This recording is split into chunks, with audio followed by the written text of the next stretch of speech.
Bom dia, pessoal. Que Deus venha abençoar a vida de vocês grandemente neste dia maravilhoso que o Senhor já tem entregado para nós. Que a sua misericórdia já se renovou sobre as nossas vidas, porque a palavra de Deus fala que todos os dias a misericórdia de Deus se renova sobre as nossas vidas.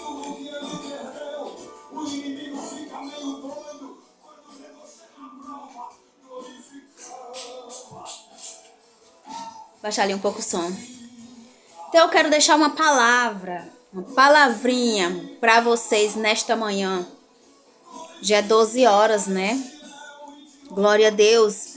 É que se encontra em Lucas, capítulo 6. E o versículo 47 vai nos falar assim. O título fala sobre a casa sobre a rocha e a casa sobre a areia. E aí o que Deus fala? Fala nessa palavra. Ele fala assim, ó. Qualquer que venha a mim e ouve as minhas palavras e as observa, eu vos mostrarei a quem é semelhante.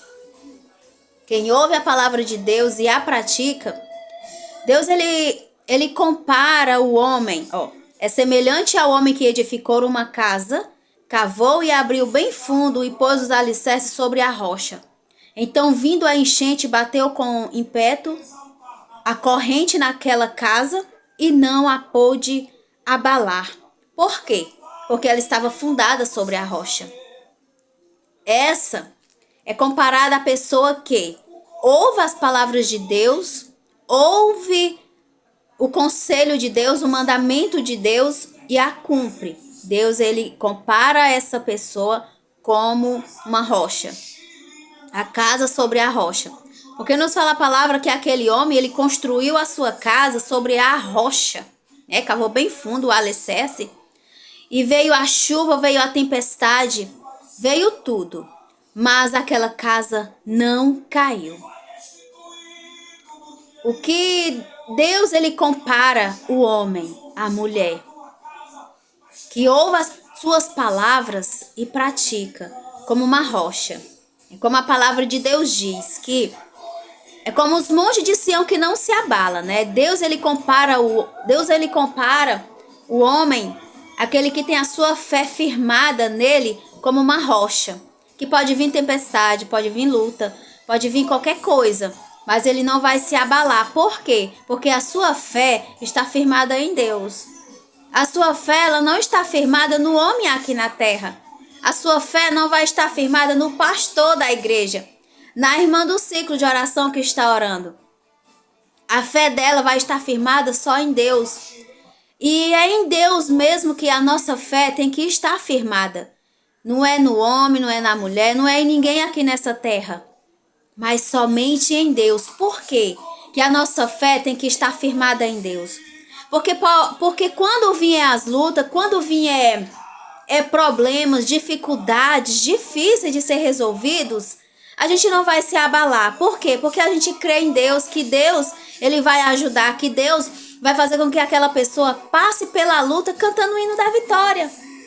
Assim como tem um hino do Lázaro que falava assim: vou passando pela prova, dando glória a Deus, glória a Deus, glória a Deus. Vou passando pela prova, dando glória a Deus, glória a Deus, glória a Deus. Então, nós temos que passar pela prova dando glória a Deus. A nossa fé tem que estar firmada em Deus. A nossa fé tem que estar firmada no Deus Todo-Poderoso que fez os céus e a terra. Nós não podemos nos abalar, nós não podemos ficar tristes pelas as lutas, pelas circunstâncias que talvez apareçam na nossa vida. Não podemos nos abalar com qualquer coisa. Não é qualquer lutinha que possa abalar a fé daquele que está firmada em Deus. Que a sua casa, aqui Deus ele fala a casa, mas no mundo espiritual somos nós. Nós somos a casa, nós somos o templo e morada do Espírito Santo de Deus. Então, o Espírito Santo mora dentro de nós e nós somos a casa, nós somos o templo e morada do Espírito Santo de Deus. E Deus, ele compara nós como essa casa. Então que nós venhamos colocar nossa confiança somente em Deus, para que nós não venhamos cair, para que nós não venhamos nos abalar, para que nós não venhamos cair em tentação. Nós temos que orar todos os dias: Deus, me ajuda. Me ajuda na minha incredulidade. Me ajuda na minha incredulidade. Aqui, na Bíblia nos conta uma história de um homem que ele tinha um filho, e o filho dele, desde a infância, desde pequeno, ele vivia endemoniado. Ele corria, ele se jogava no fogo, ele se jogava dentro da água para que ele viesse se suicidar. Mas só que Deus, ele nunca deixou aquele moço se suicidar. Por quê? Porque lá na frente ia acontecer um grande milagre, ia acontecer algo para que as pessoas viessem ver o poder de Deus agir na vida, na família, no lar daquele homem. E eu creio que aquele homem, ele já tinha ido para todos os lugares, sabe por quê?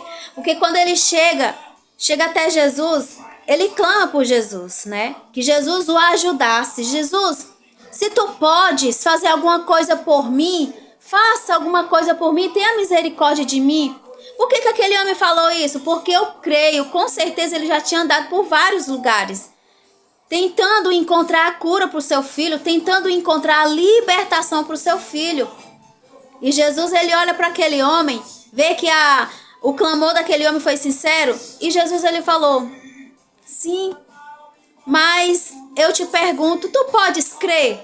Tu podes crer que eu posso fazer algo por você, que eu posso fazer algo pelo teu filho, que eu posso fazer algo pela tua família?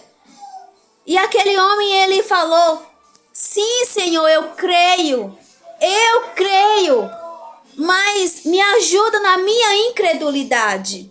Muitas das vezes, amados, nós cremos em Deus, nós confiamos em Deus, nós falamos: Senhor, coloca a minha confiança em Ti, mas me ajuda na minha incredulidade, porque muitas das vezes, amados, falta a fé.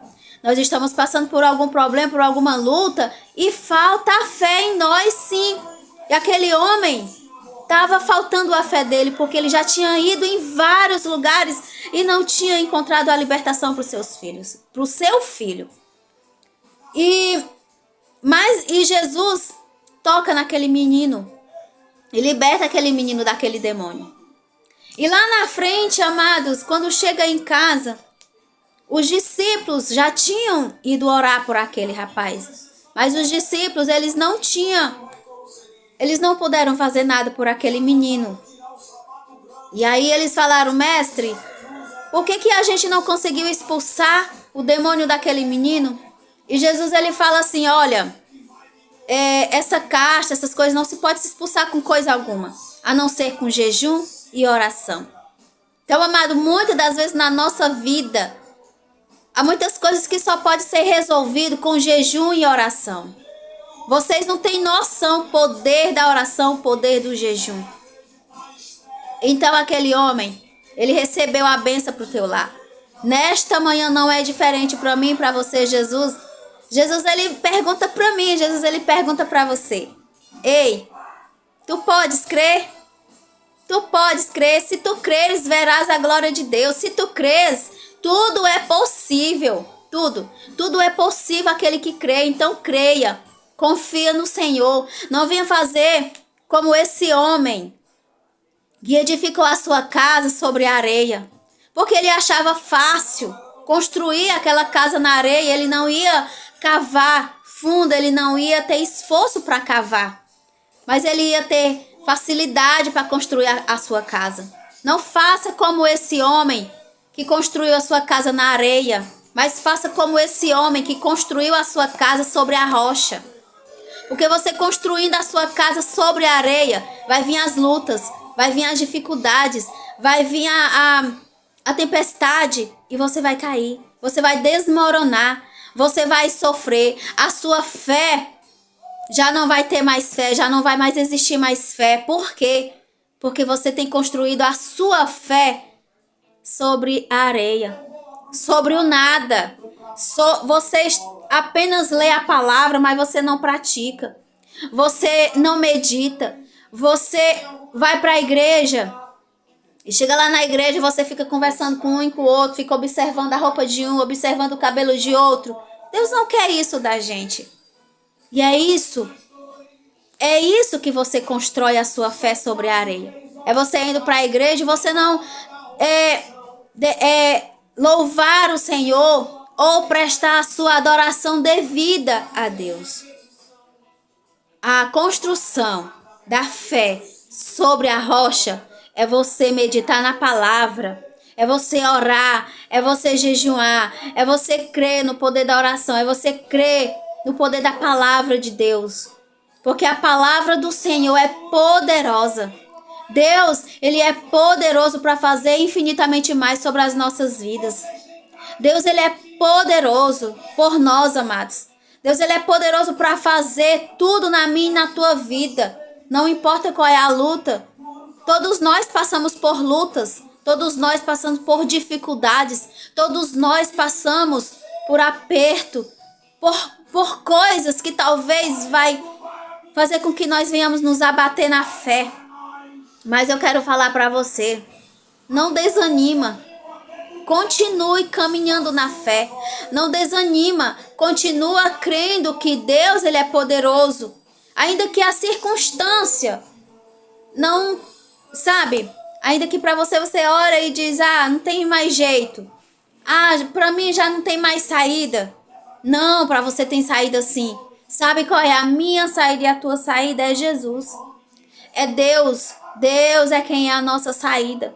Então, essa passagem Deus fala comigo. Deus fala comigo que Deus compara essa parábola à vida de dois crentes. De dois tipos de crente que está dentro da igreja. Aquele que constrói a sua fé sobre a rocha.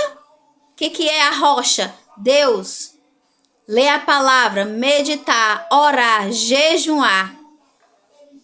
Sabe? E aquele crente que edifica a sua fé sobre a areia. O que é edificar a sua fé sobre a areia? Ir para a igreja e não dar a mínima para o culto.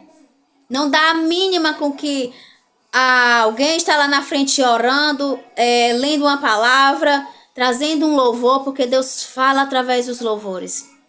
Há pessoas que vai para a igreja, amados, que fica observando, só observando as pessoas andando para lá e para cá, o cabelo da irmã, se a irmã pintou unha, se a irmã tirou sobrancelha, se a irmã cortou cabelo, se a irmã tá com a saia longa, se a irmã tá fazendo isso, tá fazendo aquilo. Tem pessoas, esse tipo de crente vai para a igreja para estar observando. Sabe, Deus, Ele não quer isso da gente. Deus, Ele quer que a gente vá para a igreja para adorar Ele, para dar o nosso louvor, dar a nossa adoração, dar o nosso culto racional a Ele. Deus, Ele quer isso de mim e de você, igreja. Jesus, Ele está voltando para vir buscar a tua igreja. E nós precisamos, amados, nos despertar. Porque tem muitos que estão dormindo, tem muitos que estão brincando na casa de Deus. Nós não podemos estar brincando porque o Senhor Jesus está voltando para vir buscar a tua igreja. A igreja lavada, a igreja comprada, que Ele comprou lá naquela cruz do Calvário. Jesus me comprou, Jesus te comprou. Não foi com preço baixo, foi com grande. O preço que Jesus pagou por mim e por você foi grande. Ele se deu por mim e por você. Ele doou a sua vida, Ele saiu lá do trono de glória e veio aqui nessa terra para sofrer todos os tipos de maltratos. Sofreu calúnia, sofreu perseguição, sofreu pedradas, sofreu todo tipo de sofrimento que você pensar. Jesus sofreu por mim e por você, para dar a vida para mim e para você. Porque Deus, Ele já tinha se arrependido de ter criado a humanidade. Deus já tinha se arrependido. Mas Deus, Ele volta atrás. Ele volta atrás e dá o seu Filho unigênito para morrer na cruz do Calvário por mim e por você. Naquela época, morte de cruz Era maldição, era a pessoa se tornasse maldito. Jesus se tornou maldito por mim e por você, para que eu e você hoje nós tivesse vida, vida eterna. Jesus, ele não veio a essa terra. Jesus, ele não veio a essa terra para os sãos, mas ele veio para os doentes. Ele fala: vinde a mim todos que estão cansados e oprimidos, sobrecarregados. Venham a mim, que eu vou dar alívio para vocês. Eu vou ajudar vocês a carregar essa cruz. Jesus, ele fala assim: eu não vim a essa terra salvar aqueles que já estão salvos, mas aqueles que estão perdidos. É aqueles que estão desgarrados. Eu e você, amados, nós estávamos desgarrados. Nós éramos como uma ovelha desgarrada, sem dono. Mas Jesus veio e fez dono de nós. Nós somos de Jesus, nós somos de Deus. Deus tomou nós para si novamente. Mas não são todos. Deus, ele deu Jesus por todos. Mas nem todos querem Jesus. Deus, entenda, Jesus, ele veio a essa terra por todos, para salvar a vida de todos. Mas nem todos querem a Jesus. E nem todos vão para o céu. Sabe por quê? Porque a palavra de Deus diz que só entra no céu aquele que confessar com sua boca, entende? Confessar com sua boca que ele é o Senhor da sua vida. Que ele é o único e suficiente Salvador da sua vida. Nós temos que confessar o nome do Senhor Jesus na nossa vida para que Deus venha escrever o nosso nome no livro da vida. Porque na Bíblia fala que tem um livro no céu. E todas aquelas pessoas que aceitam o Senhor Jesus, Deus, ele escreve o nomezinho dele lá no livro da vida. E no dia do juízo final, nós vamos prestar conta de tudo aquilo que nós fizemos aqui nessa terra. Se nós amamos o nosso próximo, se nós fizemos o bem sem olhar a quem, nós temos que fazer o bem, amados, sem olhar a quem, sem querer algo em troca, sem querer alguma barganha. Ah, eu vou ajudar fulano de tal porque lá na frente ela vai me abençoar alguma coisa, ela vai me dar alguma coisa. Eu vou fazer algo por alguém porque alguém vai me dar algo. Não, a Bíblia diz que nós temos que fazer o bem sem olhar a quem. E nós fazendo o bem, sem olhar a quem, Deus vai nos dar a recompensa. Nós não podemos fazer o bem às pessoas esperando algo em troca, amados. A ingratidão do ser humano é enorme. Olha, eu medito em algo assim sobre a gratidão. Se você alimentar um animal uma vez, ele nunca vai te esquecer. Sempre quando ele te vê, ele vai abanar o rabinho. O cachorrinho, né? Vai abanar o rabinho. Ele vai lembrar de você. Mas o ser humano, você pode ajudar ele a vida inteira. Você pode ter tirado ele lá da lama. Você pode ter tirado ele lá do poço, lá da fossa.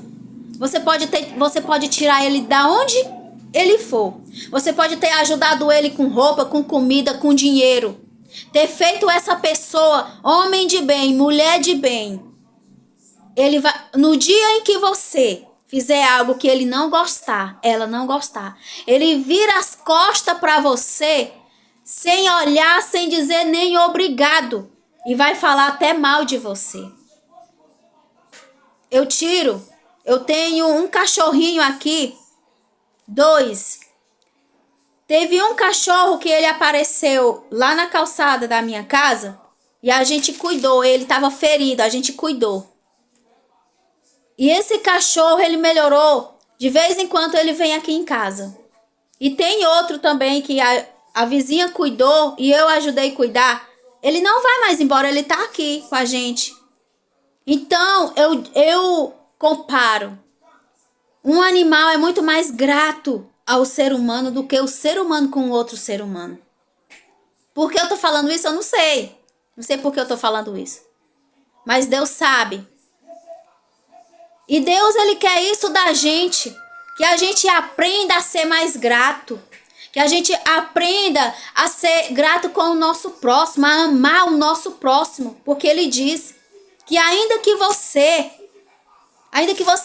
entregue o seu corpo vivo para ser queimado, ainda que você venha falar a língua dos anjos, ainda que você saiba toda a profecia, ainda que você tenha toda a inteligência desse mundo, mas se você não tiver amor no seu coração, não vai adiantar nada. Não vai adiantar nada daquilo que a gente está fazendo aqui nessa terra. Eu estou pregando a palavra, eu estou orando, eu estou fazendo a obra de Deus, eu estou fazendo isso, eu estou fazendo aquilo. Mas se eu não tiver amor no meu coração para com o meu próximo, nada disso vai adiantar, amados. Nada disso vai adiantar. Então, vamos amar o nosso próximo. Vamos fazer o bem sem olhar a quem. Amém, amados? Que Deus abençoe a vida de cada um de vocês nesta manhã. Vou fazer 1 minuto de oração. Senhor, meu Deus e meu Pai, Deus Todo-Poderoso. Pai, obrigado, Jesus. Obrigado, Senhor, por essa palavra. Pai, obrigado por tudo, Senhor. Pai amado, perdoa os nossos pecados, porque o Senhor pode perdoar os nossos pecados, Deus. Nos faça nos arrependermos de tudo aquilo que nós cometemos, Senhor. Perdoa os nossos pecados em oculto, Pai. Perdoa, Senhor, se nós temos pecado em palavra, em pensamento, em obra. Nos perdoa, nos purifica, Jesus. Nos lava, Senhor. Lava a nossa vida, Pai. Nos lava da planta do pé até o alto da cabeça, Pai. Nos purifica para Ti. E que o Senhor venha abençoar esse dia, Pai, para nós. Em nome do Senhor Jesus. Que Deus abençoe a vida de cada um de vocês que assistiram, que vão assistir esse vídeo. E que nós venhamos a cada dia ser grato, porque a gratidão, Deus, Ele se agrada daqueles que é grato. Amém? Ainda que nós fizemos algo para alguém e alguém não foi grato conosco, vamos esperar apenas a recompensa de Deus, porque ninguém aqui nessa terra pode nos recompensar como Deus. Amém? Que Deus abençoe. Um cheiro no coração de cada um de vocês. Amém? Paz do Senhor, amados.